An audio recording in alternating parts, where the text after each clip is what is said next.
Alright, we'll play it.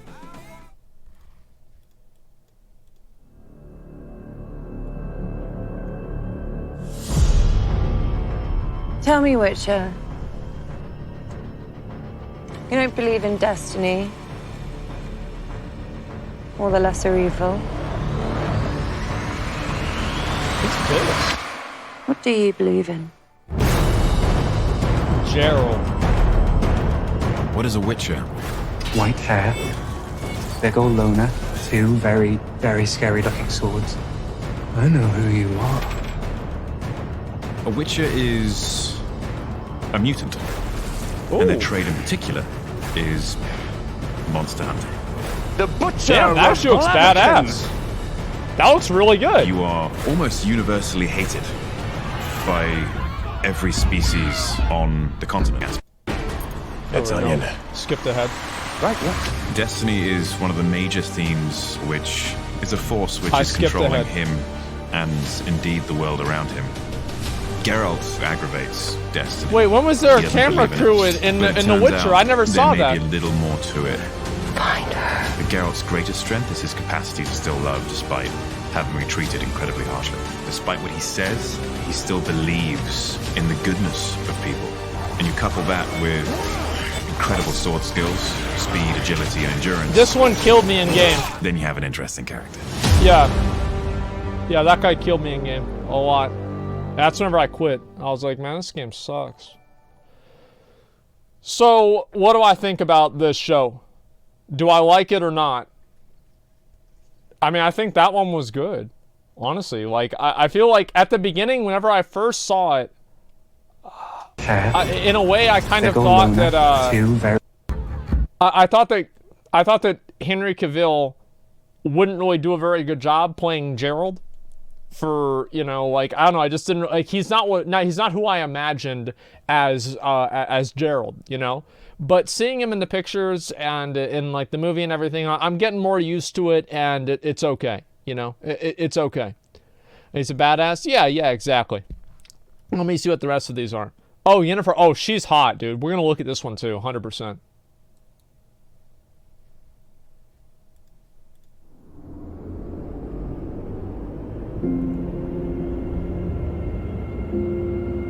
Do you know how many people wouldn't blink if you died? You lie. Nobody. Look at that stupid You keep fucking hair, secrets. dude. You succumb to emotion. Stupid to fucking Lord weakness. Farquaad hair.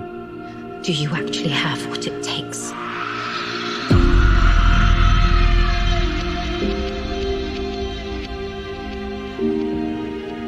Yennefer is in a constant battle with herself. She had a really tragic childhood. A place of frustration, rage, confusion. She was born with a deformed spine and jaw abnormality, and because of that, her father resented her a lot. How much for this beast? 6. 4. Sold. 4 marks. Damn, That dude. moment He just sold his sets girl up for the whole of $4. Yennefer's journey. Just $4. because you are conduits of chaos That's it. does not mean that you are capable Hey. of magic. That then became her life. What's this Hogwarts shit?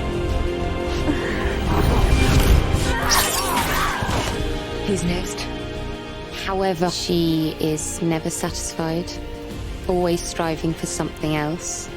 She owns her sexuality and uses it to manipulate people and get what she wants. Yennefer of Vengerberg. Really? I would have never expected You that. enter, you survive, you die. She presents a certain version of herself, someone who's direct and in control, dangerous.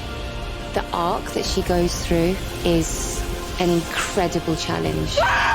She longs for this connection, but that fear, that insecurity, feeds this chaos, this magic that makes her incredibly powerful. Pretty good. Epic. What more do you want? She's epic? What is this, 2012?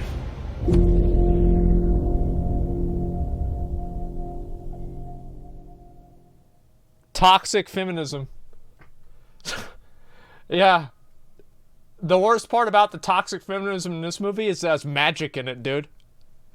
It's bad enough, dude, that they can get you. Fuck, dude.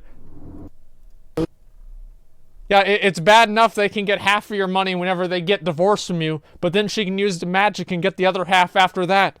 Fucking can you believe that, man? I don't know if they have divorce over there or not. Okay, so I don't know why I clicked on that frame there. I have no idea. I blame Star Wars. Yeah, I don't know, man. Austin's full of toxic feminism. Yeah. Listen. Overall, this seems fine. Again, not exactly what I imagined Yennefer to be, but that's I'd like Yennefer. I imagine like Kate Beckinsale, like she is so fucking hot. Like I would be like, okay, like Kate Beckinsale from Underworld, like that would be Yennefer in my mind. Okay, and yeah, that's what I would say. Okay, not my Yennefer. Well, no, it's just that's just what I would expect to say. I thought about this myself. Okay, we'll watch the last one. There's only 3.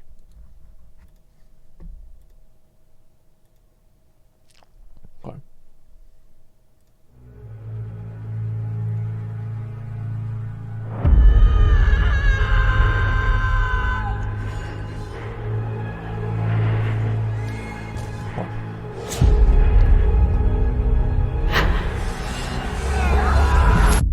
Here's your first lesson. As in life, it is impossible always to be fully prepared for battle. Keep your sword close and keep moving. Shit. There's something special about this girl. What's an earthquake? She's very loyal to the people that she loves. She's built a heart from it, but just hasn't had any experience in the real world. All she's known was a sheltered life as a princess and this very secure network of people looking after her. At least you didn't shit your cacks. She's very relentless, very stubborn, and she's also very naive. Probably didn't wear She chain just mail wants to either. make sure that she doesn't get trapped in that box. Would you honor me with the dance? Martin. She'd love to. The typical conforming life of a princess. She wants to kind of break free from that. But she suddenly gets dropped in a very brutal world. People are after her. Does become something very scary. Lesson number 2. Know when it's time to stop moving. She loses everybody she's known within one night. Fuck. This is a bit of a spoiler, A right? huge theme in The Witcher is the loss of family and the search for family. Find Geralt of Rivia. What is Geralt Here's your gonna do? destiny. If that's the last words that her grandmother has said to her, it means a great deal, and I think that's what keeps her determined to continue on. That's all she's got left to cling on to. It does mean a lot to her, but she doesn't quite know yet what it means. Being a princess doesn't matter anymore. She just doesn't know where to begin. Be careful, child. This is pretty good. To be fair, this is actually pretty good. This place isn't safe if you're alone. And it's the same as every other place. Yeah, that's actually pretty good. Like usually a lot of stuff that I watch, I just feel like it's like whatever, you know. But I'm a fan of this. Yeah, I like this, man. Looks just as boring as the game. Well, you know what? Some things aren't for everyone. All right. Listen, if it's a medieval theme and it's got swords in it, I'm probably already watched it. Like, I'm gonna be completely real with you guys. Like, I've watched even the shitty ones. I've still watched those too. It doesn't even matter one way or another. Okay, Netflix is bad. Then casting these Slavic people. Well, yeah. I mean, it's like the thing is, it's an adaptation. Like, it is, and like, it's different than like. It's different than like Black Panther, right? Because you can be like, oh, well, this is an adaptation of Black Panther and it's played by Ryan Gosling. And you'd see that and be like, you know what? This doesn't look like Black Panther to me. I don't know what it is about it, but there's just something that doesn't quite fit. And if they do Black Panther in like fucking New York and it's Ryan Gosling being Black Panther, that's one thing. But like the nature and the like, part of the story is the context of, you know, the people and, you know, like where it is in the world, etc. The Witcher doesn't really have that in the same way. So I think that they have a little bit more leeway in terms of casting people that aren't necessarily the exact races of what was intended in the original art and the original story. Okay, it just depends, right? I think that everybody here dislikes whenever they remove a character or they change a character's gender, identity, race, or anything like that for political means. Nobody likes that because it's contrary to what the story really is. But that doesn't mean that every single time that you see a black person, every time you see a female, anytime you see somebody who's gay, that doesn't mean that every single one of those times is an example of that happening. Okay, that's the only point that I'm trying to make. All right, check the comments. Check the comments on which one. On this one here, the comments are pretty good. Yeah, that's fine.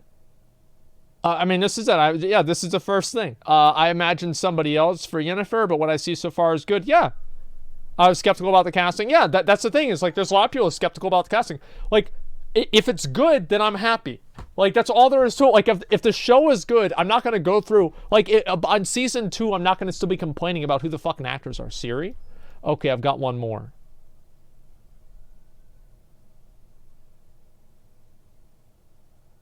Oh, oh, this is Siri. See, I didn't... Oh. Damn, that explains a lot. But fucking... Wow.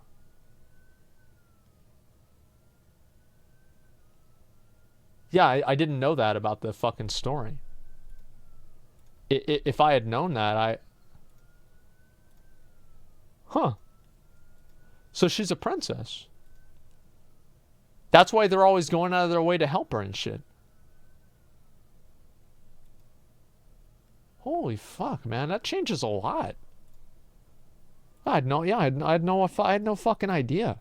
I never did. What's wrong with Slavs? There's nothing wrong with anybody. Relax. Okay, let's see here. What are the pictures here? She won't be able to find them. She's doing side missions. Okay, wait to see Siri develop and grow farther. Daughter chemistry with Geralt. Grow father-daughter chemistry. Okay, that's... I don't think I want to read the replies to that. Spoiler alert. Gerald is out finding Princess the Goat. Oh, yeah, that's about right. Okay, let's see. People want to watch the Uber Danger video, too. You guys want to see the Uber Danger video? Is that what the people want? Is it time to get into that? Yeah, are we ready for that? Joe should not be classically handsome. Like, listen, man. Like, they're gonna adapt the fucking story however they want. All right, we will watch the new Uber Danger video. Okay, guys. We'll just get that out of the way, and we'll do it in just a minute. It's insanely funny. Okay, that sounds good. People have spoken. Yes, the people have spoken. All right, that's not their most important task. I didn't even know. I had no idea, man. All right, so let's see here. Uber Danger. Azeroth on fire. Is it really on fire? Shit. Do you have both bindings already? No, I don't. I only have one. Okay, I'll take a look at this. Over 250 hours ago, I set out to do one thing and one thing only. Play WoW Classic to a point where I'd have fair grounds on which to review the game. A feat that eludes me to this very day. Personally, trust me, there are people who think that I can't review the game and I've played it for 15 years. So that's what he gets. I'd argue that at the very least I'd have to reach the max level and kill the final boss. I think that's a strong case for a bare minimum. So how exactly did I end up losing all my gold in an Ironforge gambling ring after being roped into a terrible race war? Wait, what? Well, today's tragic tale starts with the release of Phase 2. Yeah, that's about right, isn't it? Yep.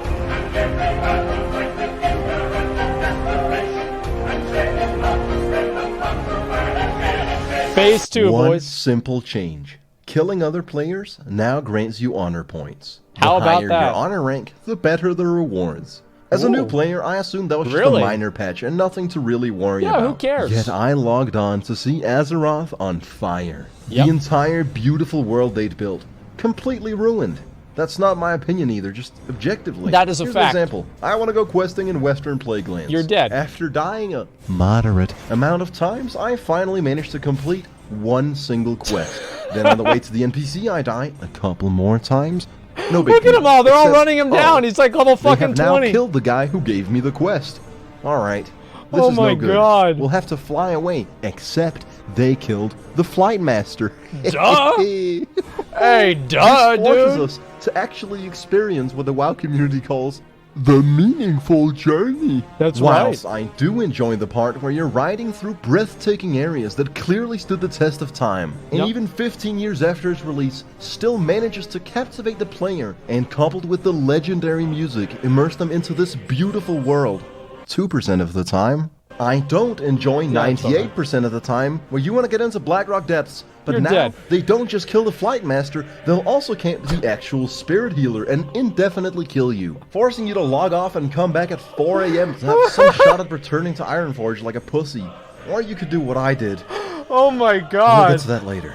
Perhaps you want to go to Every Kalimdor. fucking server, man, Tough is shit, like this. homie, This is because incredible. you'll run into a field Wow. platoon of Horn players who all claim that they're the captain now, forcing you to take the much more inefficient route by sailing to Darkshore. Now, you could get a free teleport to Teneris once every 6 hours as an artisan engineer, but that would leave your endearing, primal, aggressive, top-shelf certified, 5-star banging WoW GF on her own with all these Horde players. And speaking of Amiri, she remains an absolute animal at this game. Not just has she been sending me care packages, not just does she literally What the come out fuck? of nowhere when I'm about to be killed without having communicated to me God. in any way that she was going where I was, And she just or killed- how long she'd been stealth near me.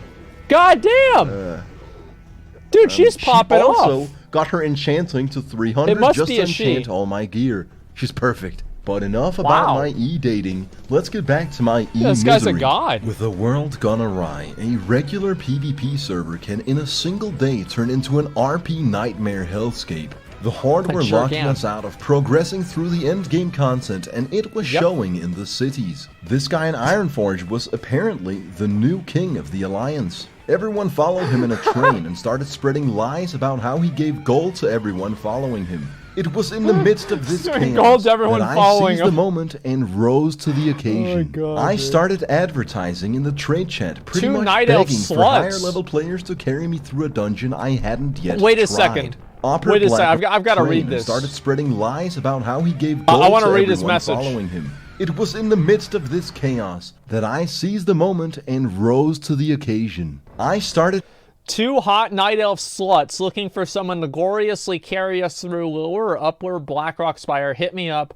Whatever. We're DTF. What does DTF mean?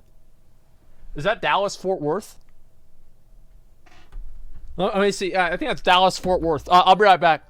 Give me a second. I gotta take a piss.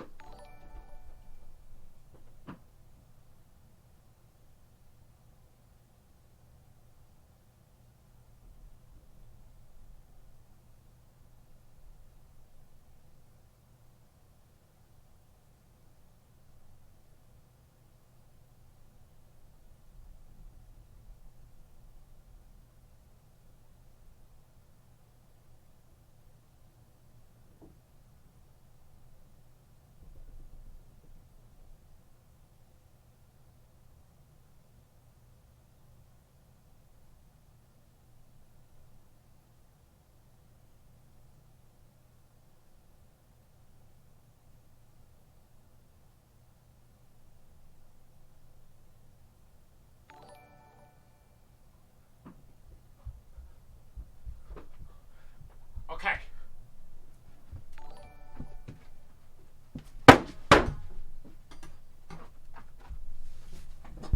Alright. A second. Be right back. Alright, we're good? We're good. DTF equals down to fuck. Wait, what the oh no! That's disgusting! What a bunch of sluts! advertising in the trade chat, pretty much begging for higher level players to carry me through a dungeon I Disgusting. hadn't yet tried. Upper Blackrock Spire, which is technically a small raid, designed to be completed by 10 players rather than 5. Yes. Any seasoned WoW player will know that at level 53, you're absolutely not up to the task. Yeah, you But are, of course. I was an unknowing fool. When Rurik approached me, I said, "Say not a word. I can sense why you have come. You have come to carry me through Blackrock Guys, Gear Spire. sucks. Rurik laughed at me and proclaimed that he came to call me a milk boy and laugh at my res sickness. After 20 minutes of cringy role-playing, I gathered a full party for Upper Blackrock Spire. I actually had to join the train of lunatics for anyone to listen to me. I don't know how that works. But That's anyways, you gotta do what you gotta do to get to level 60. Am I the only person that, like, I see this, and it just makes me feel good to see this here? Because I'm gonna turn it just like this so you guys get a better picture here. I don't know how... See, look at all these guys, and like if they were just all at Thorium Point, they wouldn't have to worry about, like, if it doesn't make any sense to me the way the Alliance do this. Everybody is in fucking Ironforge, and they're complaining about nobody being out in the world because they can't quest, and they never go out in the world. It's like if you'd go out into the world, then you could be out in the world because there'd be enough of you guys out there. Like, oh my God. Like, and on my server, like, to be fair, all right, I do think that my server has, like, a bit of a horde lean, right? There are probably more people that are horde who are actively, you know, doing PvP or whatever. I do think that there is maybe a slight majority, but I do not in any way, shape, or form think it's 60-40 or anything like that. It is not 60-40 on Fairlena. And on my server, it's basically fine. But on some of these other servers, man, like, you gotta go out and fucking at least hold down a zone, man. At least hold down a fucking zone. How that works. But anyways, you gotta do what you gotta do to get to level 60. After a handful of unavoidable deaths, and a few that could have been avoided had I gone the right way, I finally entered Upper Blackrock Spire. But not before Cybox insists that we remake the party with him as the leader. Like the psychopath control freak he is. You run into these people all the time in WoW. And unlike the friendly people, these guys actually have their shit together. So I saw this as an absolute win-win-win. I entered the first room of mobs, and with my level 53 aggro range continued to immediately pull every single mob. All 10 of us get obliterated in probably the worst wipe I've ever caused. Then these level 60 psychos actually started domesticating me. They put me on the bench. They timed me out.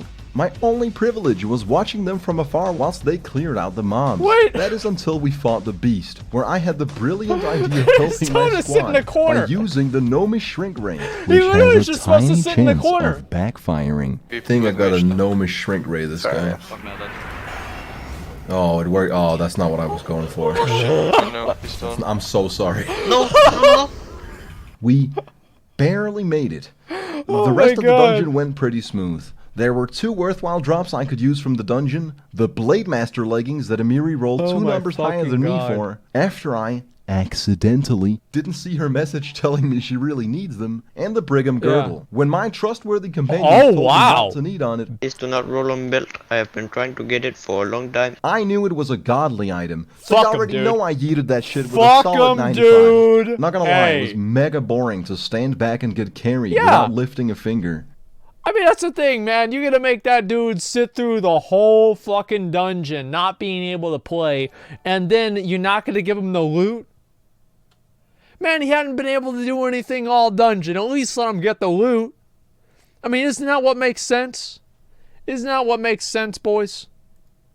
I don't know how Asmongold does it 8 hours a day, but there was one silver lining. I jumped on this